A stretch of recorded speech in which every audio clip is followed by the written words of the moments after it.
కంచగచ్చిబౌలి 400 ఎకరాల ఇష్యూలో ఇప్పటికే వివాదం కొనసాగుతుంది. సుప్రీంకోర్టు కూడా స్టే విధించింది. ఈరోజు కూడా హైకోర్టులో వాదనలు కూడా జరుగుతున్నటువంటి నేపథ్యంలో ఏఐ ద్వారా వీడియోలు ఫోటోలు రిలీజ్ చేశారంటూ మన్నే క్రిషాంక్ బీఆర్ఎస్ నేత మీద ఇప్పటికే గచ్చిబౌలి పోలీసులు 4 కేసులు నమోదు చేశారు. తనకు నోటీసులు కూడా ఇచ్చారు. అసలు ఎందుకు ఇవ్వాల్సి వచ్చింది, తాను ఎలాంటి వీడియోలు ప్రచారం చేశారు ఏంటి, మనతో మాట్లాడడానికి బీఆర్ఎస్ నేత మన్నే క్రిషాంక్ అన్నారు. ఏంటి సార్, ఎందుకు మీకు నోటీసులు ఇవ్వాల్సి వచ్చింది, అసలు దీంట్లో ఉన్నటువంటి వివాదం ఏంటి? ఒకటి, నంబర్ 1, ఇవాళ కాంగ్రెస్ ప్రభుత్వం సుప్రీంకోర్టు ముటికాయలు కొట్టిన తర్వాత వాళ్ళకు బుద్ధి వచ్చింది. కానీ డ్యామేజ్ కంట్రోల్ ఇవాళ ఎదురుదాడి చేస్తున్నారు.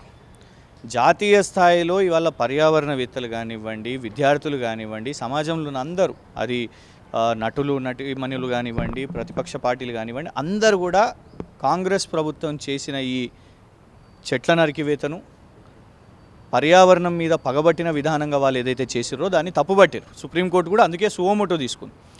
కానీ దాన్ని డ్యామేజ్ కంట్రోల్ చేయడానికి ఈరోజు డైవర్ట్ చేస్తున్నారు, ఆర్టిఫిషియల్ ఇంటెలిజెన్స్ అని. అసలు నిజంగానే ఇవాళ ఎవరి మీదనన్నా చర్యలు తీసుకోవాలంటే ఫస్ట్ రేవంత్ రెడ్డి గారి మీద చర్యలు తీసుకోవాలి.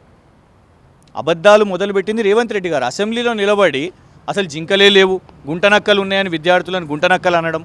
మరి రేవంత్ రెడ్డి గారు ఏదన్నా అనొచ్చా? వారి మీద ఎలాంటి కేసులు ఉండయా?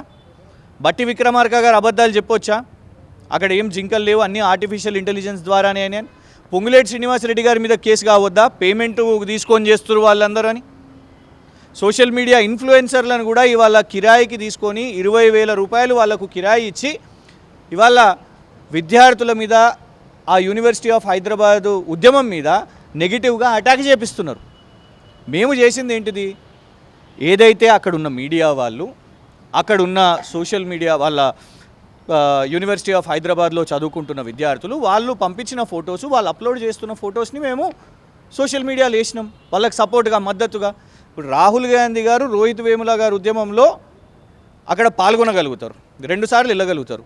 మరి ఇవాళ అదే యూనివర్సిటీ ఆఫ్ హైదరాబాద్ ఉద్యమం చేపడుతున్నప్పుడు సపోర్ట్గా బీఆర్ఎస్ కనీసం సోషల్ మీడియాలో కూడా సపోర్ట్ చేయొద్దా?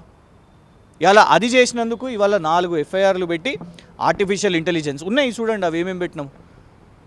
అందులో ఏది కూడా ఆర్టిఫిషియల్ ఇంటెలిజెన్స్ క్రియేట్ అయినాయి. అయితే అందులో 1-2 ఏఐ వీడియోలు ఉండొచ్చు, మిగతావన్నీ కూడా జింకలు రోడ్ల మీదకి వచ్చి మంచినీళ్ళు తాగడం కావచ్చు, లేకపోతే ఇళ్లలోకి వెళ్ళినటువంటి సందర్భాలు కావచ్చు, చనిపోయినటువంటి న్యూస్ పేపర్తో సహా అక్కడ ఉన్నటువంటి విద్యార్థులు చూపెట్టేటువంటి ప్రయత్నం చేశారు.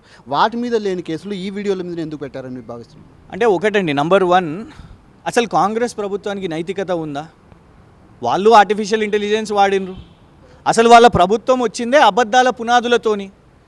కేసీఆర్ గారిలాగా కనబడే ఒక జూనియర్ ఆర్టిస్ట్ని సీరియళ్ళల్లో, సినిమాలలో చేసేటోన్ని కర్ణాటక నుంచి తెచ్చి ఇక్కడ అడ్వర్టైజ్మెంట్లు చేసి, ఇన్సల్ట్ చేసి, అవి అన్నీ కూడా అన్ని ఛానళ్ళల్లో ప్రచారం చేసి ఎన్నికల్లో ఓట్లు తెచ్చుకున్నారు. మరి దాని మీద ఎవరి మీద కేసేద్దాం? రేవంత్ రెడ్డి గారు అప్పుడు పీసీసీ అధ్యక్షుడు కదా, మరి ఆయన మీద ఇద్దామా? సిబిఐ అంట ఎలక్షన్ సర్వే రిపోర్ట్లు రిలీజ్ చేసిందంట, రిలీజ్ చేసిందంట. ఇట్లాంటి ఫేక్ నరేటివ్లు చేసిరు. ఇప్పటికీ కూడా, మొన్న కూడా కేసీఆర్ గారి మీద కార్టూన్లు చేసుకుంటూ రిలీజ్ చేస్తున్నారు. వాటి మీద ఎందుకో కేసులు ఉండవు. మరి ఇక్కడ కాజ్ ఏంది? ఇలా జాతీయ స్థాయిలో అందరు కూడా జింకలు ఎందుకు చూపిస్తున్నారు మీ ప్రభుత్వానికి? అక్కడ జింకలు ఉన్నాయి కాబట్టి మీకు చూపిస్తున్నారు, దట్ ఈస్ ద కాజ్. కానీ జింకలు లేవు అని నిరూపించుకోవడానికే ఈ కేసులు. ఇప్పటికీ కూడా మొండిపట్టేంది, అక్కడ జింకలు లేవు. ఆ ఎంపీ చామల కిరణ్ రెడ్డి అనేట ఆయన అదే మాట్లాడతాడు, రేవంత్ రెడ్డి అదే మాట్లాడతాడు, బట్టి విక్రమార్క అదే మాట్లాడతాడు, అందరు అదే మాట్లాడుతున్నారు. ఇవాళ ఈ కేసులు ఇవన్నీ కూడా ఒక హై లెవెల్ కమిటీ వేసి ఏఐ అనుములా ఇంటెలిజెన్స్ అనేది నడుస్తున్నది. ఆయన బుర్ర అట్లనే నడుస్తున్నది. ఎందుకంటే దేశం మొత్తం చెప్తున్నా, అసలు సుప్రీంకోర్టు పంపించిందండి, హైకోర్టు రిజిస్ట్రార్ని పంపిస్తే హైకోర్టు రిజిస్ట్రార్ సుప్రీంకోర్టుకి ఏమని రాసిచ్చిండు ఆర్డర్? నేను అక్కడికి వెళ్ళినప్పుడు రిజిస్ట్రార్ గారు చెప్పి రిపోర్ట్లో రిటర్న్లో ఉంది అది. అక్కడికి వెళ్ళినప్పుడు జింకలు కనిపించినాయి చెరువు పక్కన, అక్కడ ఉన్న లేక్ పక్కన, అక్కడ నెమళ్ళు కనిపించినాయి, నరికేసిన చెట్లు కనిపించినాయి. మీకు అందులో నిజంగా కనబడతలేదా? ఇప్పటికైనా బుద్ధి తెచ్చుకొని మానుకోండి. ఇంకా ఒత్తిడి పెట్టి అందులో విద్యార్థులు నార్త్ ఇండియన్స్ ఉన్నారు, మా ప్రభుత్వం మంచి పనిని జీర్ణించుకోలేకపోతున్నారు, వాళ్ళ మీద కేసులు వేస్తాం. బీఆర్ఎస్ 100 ఎకరాల్లో విధ్వంసం జరిగింది వాస్తవం. అక్కడ ఉన్నటువంటి జేసీబీలు కనబడ్డది వాస్తవం, జింకలు కనబడ్డది కూడా వాస్తవమే. కొంతమంది సోషల్ మీడియా ఇన్ఫ్లుయెన్సర్లతోటి డబ్బులు ఇచ్చి మరీ వీడియోలు కూడా చేపించారు. దాన్ని ఎట్లా చూస్తారు? వాళ్ళ డ్యామేజ్ కంట్రోల్, డైవర్షన్. ఇలా సోషల్ మీడియా ఇన్ఫ్లుయెన్సర్లను పెట్టుకొని రీళ్లు చేసే దాని మీద, మరి దాని మీద ఎవరు కేసు వేయాలి చెప్పండి మీరే? అసలు నిజంగానే ఇవాళ మీరు క్వశ్చన్ చేస్తున్నారు కదా, విద్యార్థులు ఇదంతా సోషల్ మీడియా ఈ జింకలు ఒకవేళ ఏఐ అని అంటున్నారు కదా, మరి మీరు అందరినీ రానిచ్చేడుతుండే, మీడియా వాళ్ళని రానిచ్చేడుతుండే, ఆంక్షలు ఎందుకు పెట్టిండ్రు? వాస్తవం కాదా? డీసీపీ మాదాపూర్ గారు ఒక ఆర్డర్ రిలీజ్ చేసిరు ఇటువైపు ఎవరు రావద్దు అని. అసలు అంటే లోపల జరిగిన ఏదైతే విధ్వంసం ఉందో అది బయటికి కనబడొద్దని దాచిపెట్టడానికి హైకోర్టు ఆపేయండి అని చెప్పిన తర్వాత కూడా అదే రోజు కంటిన్యూ చేసి ఆర్డర్స్ ఇచ్చిన తర్వాత నేషనల్ మీడియా కూడా లోపల జరిగినటువంటి విధ్వంసాన్ని కూడా చూపెట్టేటువంటి ప్రయత్నం చేసింది. ఇవాళ ఆ నేషనల్ మీడియా వాళ్ళని కూడా భయపట్టిస్తున్నారంట. వెళ్ళిన వాళ్ళని ట్రెస్ పాసింగ్ కేసు వేస్తామని. మీరు ఎట్లా వేస్తారు trespassing? University of Hyderabad campus లోపలికి కదా పోయింది. పోలీస్ పడదా? అది పోలీస్ క్యాంపస్, అది యూనివర్సిటీ ఆఫ్ హైదరాబాదా? ఇలా యూనివర్సిటీ ఆఫ్ హైదరాబాద్కి లేని ఇబ్బంది ఇవాళ పోలీస్ డిపార్ట్మెంట్కి ఎందుకు ఉంది చెప్పండి? అసలు ఎట్లా పోలీస్ డిపార్ట్మెంట్ ఎట్లా ఆర్డర్ రిలీజ్ చేస్తుంది చెప్పండి? ఆ పరిధి మొత్తం కూడా ఆ వాల్ లోపట ఉన్నది యూనివర్సిటీ ఆఫ్ హైదరాబాద్. ఎక్కడైతే వీళ్ళు నరికిర్రో చెట్లు అది యూనివర్సిటీ ఆఫ్ హైదరాబాద్ లోపట. సో ఏదన్నా ఆర్డర్ ఇష్యూ చేయాలంటే యూనివర్సిటీ ఆఫ్ హైదరాబాద్ ఇష్యూ చేయాలి. డీసీపీ మాదాపూర్ ఎందుకు చేస్తాడు?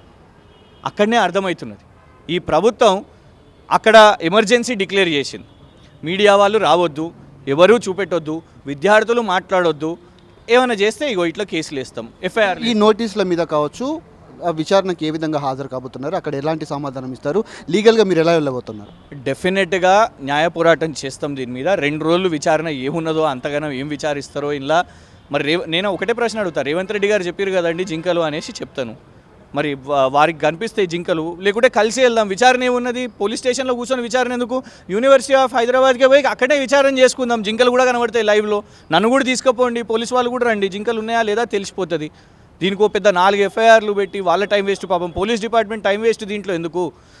మనం చూస్తున్నాం నాగర్ కర్నూల్లో 8 మంది కలిసి ఒక గ్యాంగ్ రేప్ చేసిర్రు. జర్మన్ టూరిస్ట్ ఇక్కడికి వస్తే అత్యాచారం జరిగింది, మహిళలపై అత్యాచారాలు జరుగుతుంది. పోలీస్ డిపార్ట్మెంట్ని దానికోసం ఉపయోగించండి రేవంత్ రెడ్డి గారు. ఇవాళ హైదరాబాద్లో తెలంగాణలో మహిళల పట్ల పెరుగుతున్న నేరాన్ని మీరు అరికట్టాలి, కానీ ప్రతిపక్ష సోషల్ మీడియాను ఆపితే మాత్రం ఈ ప్రభుత్వానికి ప్రయారిటీస్ ఏందో అర్థమవుతున్నది. ఇది తాను చెప్తున్నటువంటి పరిస్థితి కనబడుతుంది. ఖచ్చితంగా ఈ లీగల్ నోటీసులకు సంబంధించినటువంటి అంశాల్లో లీగల్గా వెళ్తాను.